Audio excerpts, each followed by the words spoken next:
Le vamos a dar la palabra ahora a Gustavo Gómez.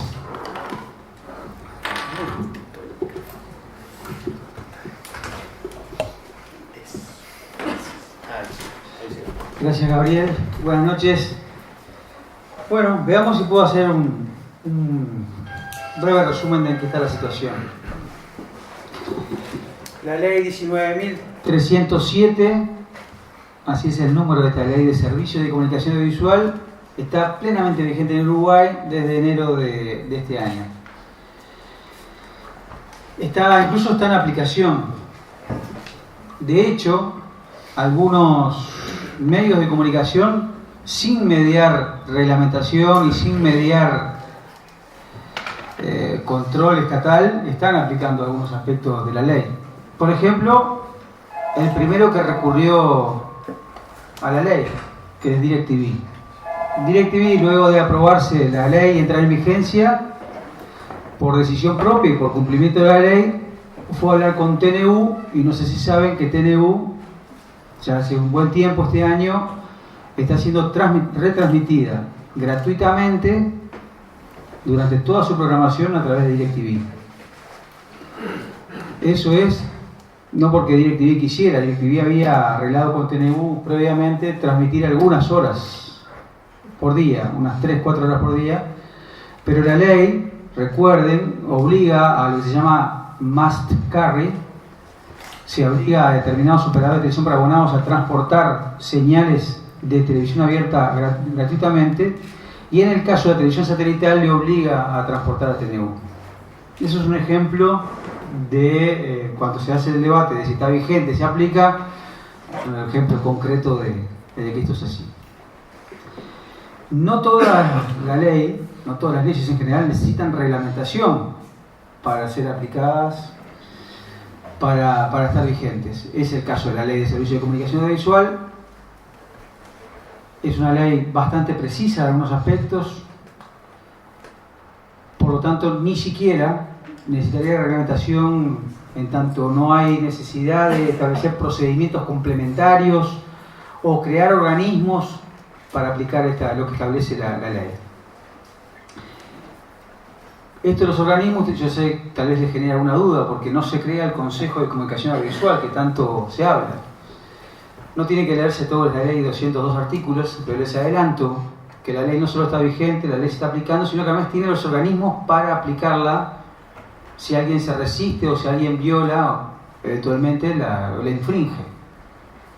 Esto quiere decir que si ustedes ven que se infringe el horario de protección a la infancia, en cualquier medio de comunicación, particularmente televisivo, no es que haya que esperar una reglamentación para patalear. Ustedes hoy actualmente tienen derecho y los mecanismos para patalear frente a eso, por lo menos para que se estudie y se vea si es pertinente la denuncia. ¿Por qué? Porque la ley establece en sus transitorios que mientras no se crea el Consejo de Comunicación Audiovisual, por un lado los organismos que ya cumplían esa función lo siguen haciendo hasta tanto no se crea el Consejo, como es el caso del INAU, pero también hay una Defensoría del Público que también está vigente, que está en proceso, y ahí Arila informará al respecto, pero que no necesita reglamentación del Poder Ejecutivo. Es una potestad otorgada por la ley a la institución de derechos humanos que asume ese rol, esa competencia de Defensoría del Público, y que no necesita de una decisión política determinada del Poder Ejecutivo, así como la creación del Consejo de Comunicación Audiovisual parcialmente sí necesita de iniciativa del Poder Ejecutivo, pero para 4 de sus miembros no, porque es el Parlamento el que tiene la obligación de comenzar cuanto antes a iniciar el proceso de selección y elección de las personas que van a estar a cargo de ese consejo, 4 de esas 5 personas. Lo que habrán notado estos últimos días es lo que llamamos un proceso de judicialización de esta ley. Esto es, personas, empresas que se sienten lesionadas en sus derechos y que tienen, porque estamos en democracia, porque nuestra Constitución lo permite, tienen derecho al pataleo también. Este derecho al pataleo está traducido en un recurso de inconstitucionalidad porque entienden que la ley es inconstitucional. Y lo digo así estrictamente, la ley es inconstitucional, en realidad de manera irónica, porque la ley no es inconstitucional. De hecho, las experiencias que ya hay de recursos presentados y lo que uno ya vislumbra que se va a pasar en los próximos días, habla de solo artículos de la ley. Ustedes recuerdan el discurso de la ley es inconstitucional. Bueno, DirecTV presentó un recurso por 27 artículos, de los cuales, claro, recurrió capítulos enteros, que son 11, 12 artículos, como la de sanciones. Cuando digan algunos que van a recurrir 40 artículos, estamos hablando de, en general, menos temas, porque lo que se cuestiona de la ley son justamente parcialidades. Esto lo vuelvo a relacionar con lo de la reglamentación.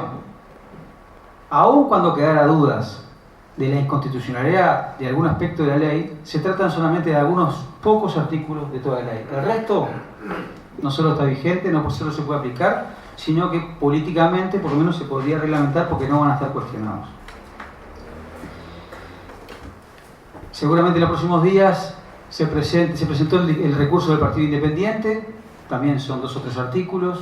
Estamos hablando de la posibilidad de que Andebu presente recursos, de que Rami presente recursos, que son la gremial de las emisoras del interior. Estamos hablando de que CUTA, la Cámara de Televisión para Abonados, también lo haga, y por ahí estaremos. Lo harán colectivamente con un recurso solo o lo harán de manera individual los asociados que así lo deseen hacer. Este es el horizonte para los próximos meses.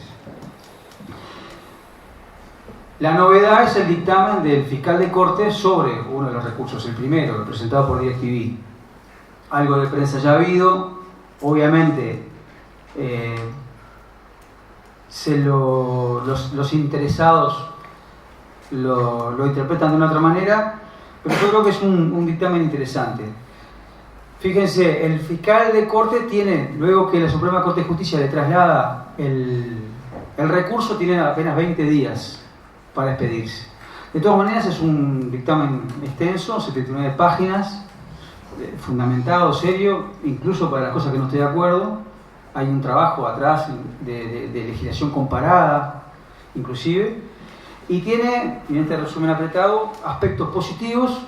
Algunas cosas se han escrito y algunas cosas se han dicho respecto a la ratificación de algunos aspectos clave de la ley, a desechar, incluso en los casos que reconoce o que él opina que habría inconstitucionalidades, descarta que sean por violación a la libertad de expresión, es decir, el artículo 9 de la Constitución.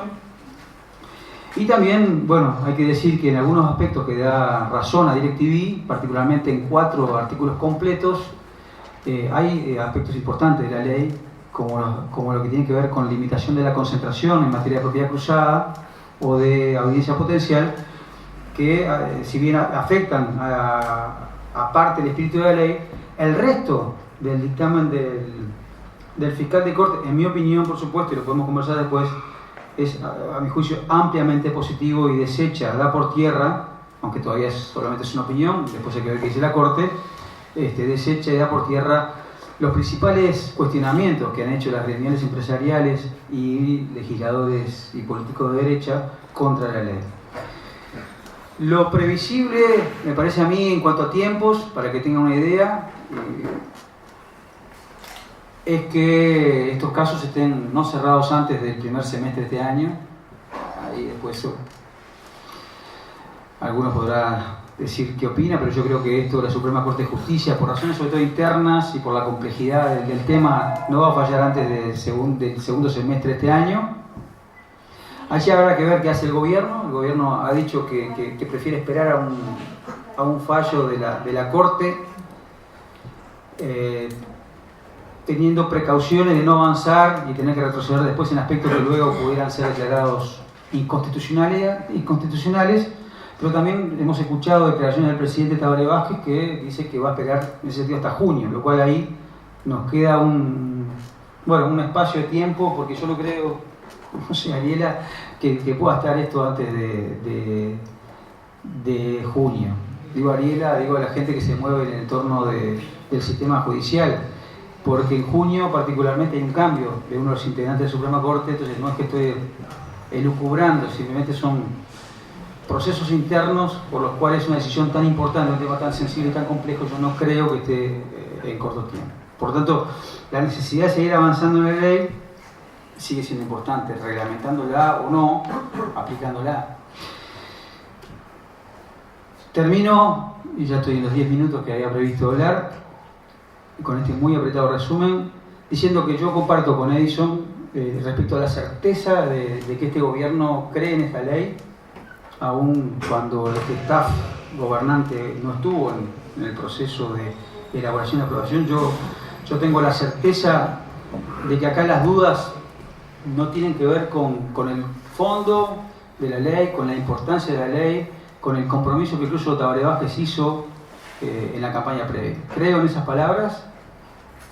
Tal vez uno le gustaría que fuéramos para adelante igual a pesar de los recursos, pero en ningún caso opino que esté en juicio, que esté en duda la convicción de parte del gobierno, de parte del Frente Amplio, de seguir adelante con la ley. Tal vez sea un tema de tiempo, de paciencias, de estilos, pero comparto con Edison, tengo la certeza de que vamos a tener una ley, que va a haber un gobierno que la va a llevar adelante.